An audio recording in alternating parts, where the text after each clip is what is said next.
Magandang araw po. Meron po kaming ibabahaging hula o paunang pahayag, Bible prophecy ng ating Panginoong Diyos na kung saan ito po ay naganap sa ating kasaysayan. Ito po ay naganap sa panahon po natin, panahong tinatawag na mga wakas ng lupa. Kapag sinabi pong panahon ng mga wakas ng lupa, ito po ang mga panahon na kung saan malapit na po ang wakas. At hindi po ito maipagkakaila ng sino man sapagkat ito po ay totoong naganap, ito po ay totoong nangyari at sinuportahan po ito ng kasaysayan. Naitala po ito sa iba't ibang pahayagan at sa iba't ibang history sources ng ating mundo. Ngayon po, bago po tayo dumako doon po sa hula ng ating Panginoong Diyos, meron lamang po kaming ibabahaging Bible verse na nakatala po dito po sa ikalawang Pedro 3:8. Pakinggan po ninyo. Pwede rin po ninyong i-note, pwede po kayong magsulat. At disclaimer lamang po, hindi po kami ministro sa loob po ng Iglesia ni Cristo. Kami po ay membro at may tungkulin pong pagka-diakono sa loob po ng Iglesia ni Cristo. Ito po, pakinggan po ninyo ang nakasulat po dito po sa ikalawang Pedro 3:8. Ngunit, huwag sana ninyong kakalimutan mga minamahal na sa Panginoon walang pinagkaiba ang isang araw sa 1,000 taon. Para sa Kanya, ang mga ito ay pareho lamang. Sa makatwid po, ang 1,000 taon po sa oras po o sa panahon nating mga tao ay katumbas po ng isang araw po o 24 hours lamang sa ating Panginoong Diyos. Meron po kaming ipapanood na video sa inyo. Ito po ay nasa mahigit 2 minuto lamang po. Panoorin po natin.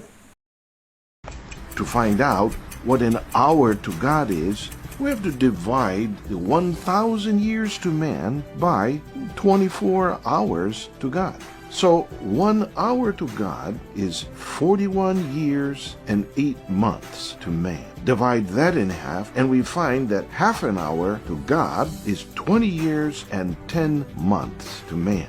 Let's get to the facts.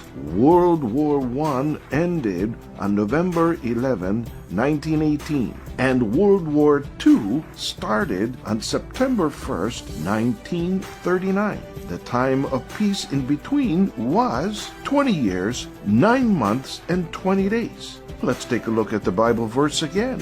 Note that the verse says about half an hour, not exactly. So, thousands of years before the actual events, the Bible prophesied the approximate length of time of silence or peace between the First and Second World War. That's in the Bible. Kagaya po ng atin pong napakinggan at napanood, ang 1,000 taon po natin ay katumbas lamang po ng isang araw or 24 hours sa ating Panginoong Diyos. At ang isang oras naman po sa ating Panginoong Diyos ay katumbas po ng 41 years, 8 months or 40 years, 20 months po sa ating mga tao. Ngayon po, bakit po namin ito binabanggit at ipinababatid po sa inyo?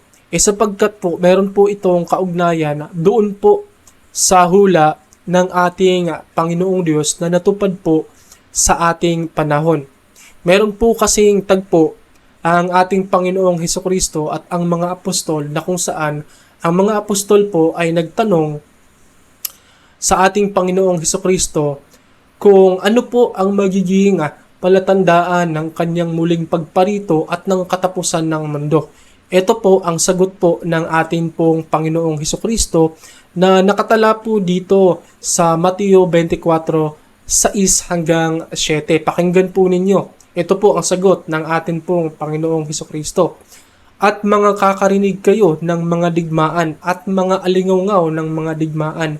Ingatan ninyo na huwag kayong maglumihanan sapagkat kinakailangang ito'y mangyari. Datapwat hindi pa ang wakas sapagkat magsisitindig ang bansa laban sa bansa at ang kaharian laban sa kaharian at magkakagutom at lilindol sa iba't ibang dako. Meron pong binabanggit ang atin pong Panginoong Hesukristo na palatandaan po ng kanyang muling pagparito at ng katapusan ng mundo. Ang banggit po ng ating Panginoong Hesukristo, mga kakarinig kayo ng mga digmaan at mga alingaw-ngaw ng mga digmaan. Kapag ka sinabing alingaw-ngaw ng mga digmaan, ang katumbas po nito ay mapapabalita hindi lamang po dito po sa ating bansa, maging sa iba't ibang panig po ng atin pong daigdig. Meron pang binabanggit ang ating Panginoong Hesukristo. Ang sabi pa niya, sapagkat magsisitindig ang bansa laban sa bansa, kaharian laban sa kaharian. Ang tanong po, meron po bang naganap na digmaan sa atin pong kasaysayan? Meron po. Ang katuparan po nito ay ang World War I at World War II. Kung kayo po ay panatiko sa history, malamang po ay alam po ninyo ang World War I at World War II.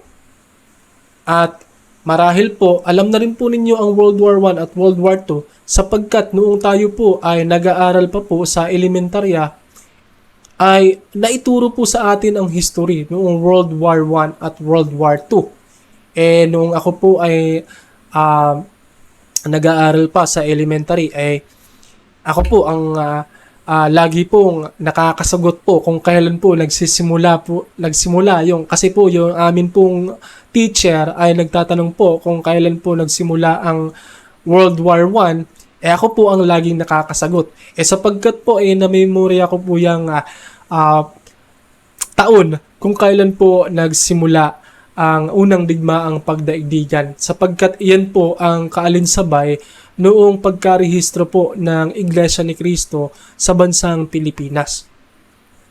Ngayon po, ito po ang katunayan. Meron po kaming ibabahaging webpage na katunayan po na meron pong naganap na World War I at World War II.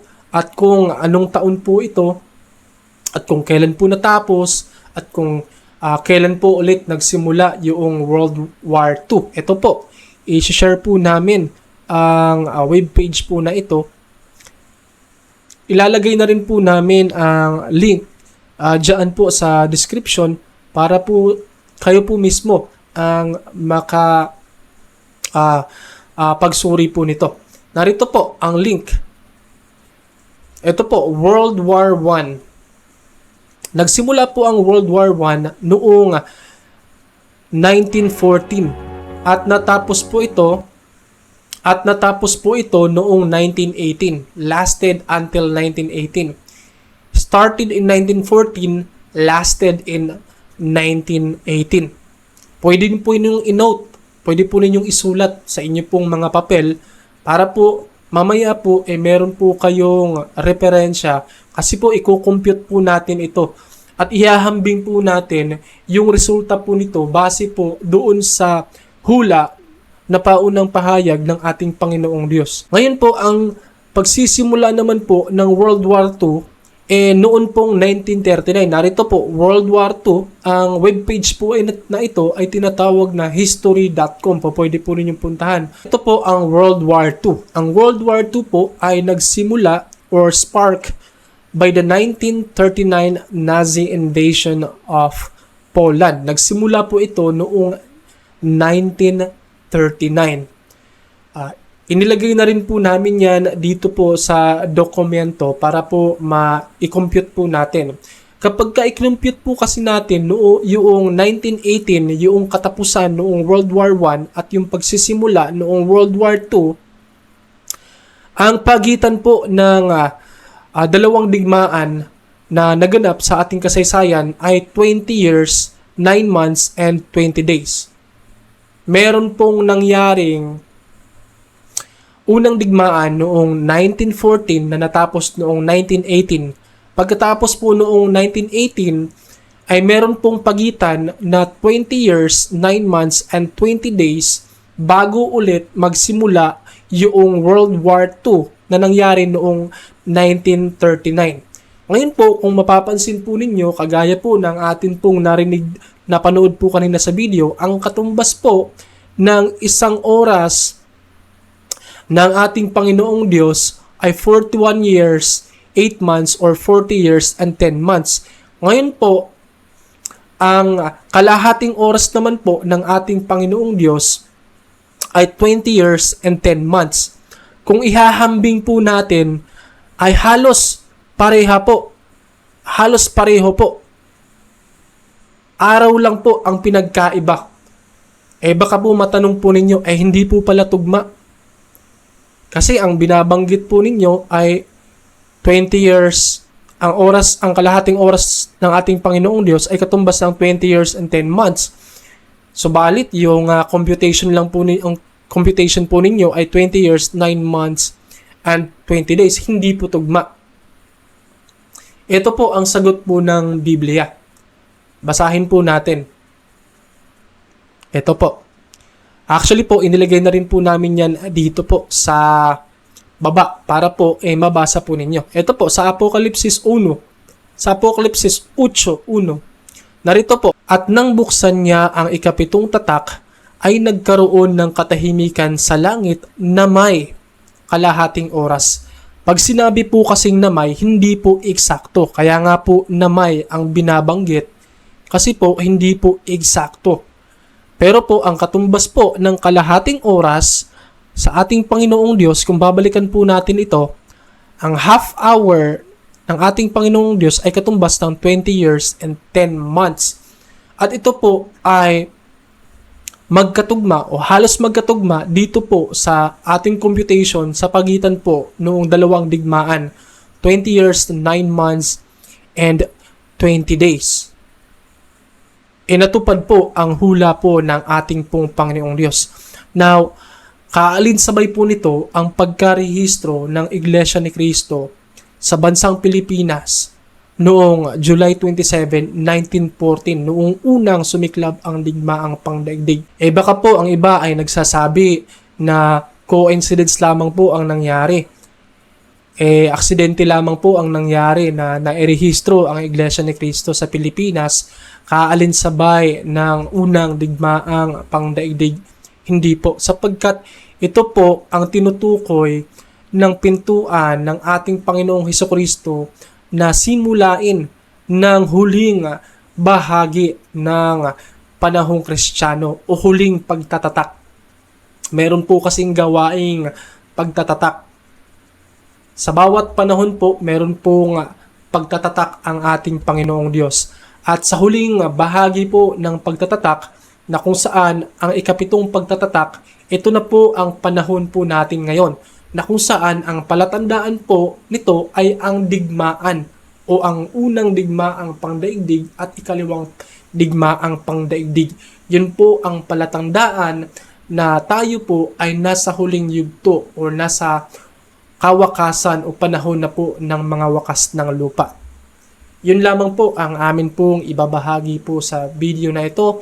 Sa susunod po na video ay ibabahagi po namin ang pahinggil sa sugo ng atin pong Panginoong Diyos. Maraming salamat po sa inyo pong panonood.